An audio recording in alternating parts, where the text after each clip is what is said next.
ఈ వర్షాలకి వేడివేడిగా అరటికాయ బజ్జీలు వేసుకుందామా? చూడండి ఎంత క్రిస్పీగా ఎమ్మీగా ఉన్నాయో.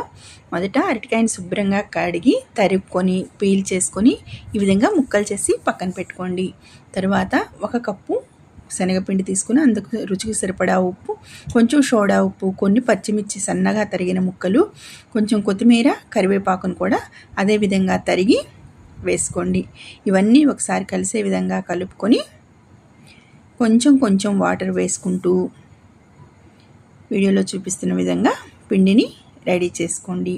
తర్వాత మనం సన్నగా తరుక్కున్నాం కదా అరటికాయ ముక్కల్ని, ఈ విధంగా వాటిని రెడీ చేసుకున్న శనగపిండిలో ముంచి స్టవ్ మీద కాచుకున్న వేడి నూనెలో ఒక్కొక్కటి వేస్తూ 2 వైపులా వేయించుకొని తీసుకుంటే కమ్మనైన అరటికాయ బజ్జీలు రెడీ.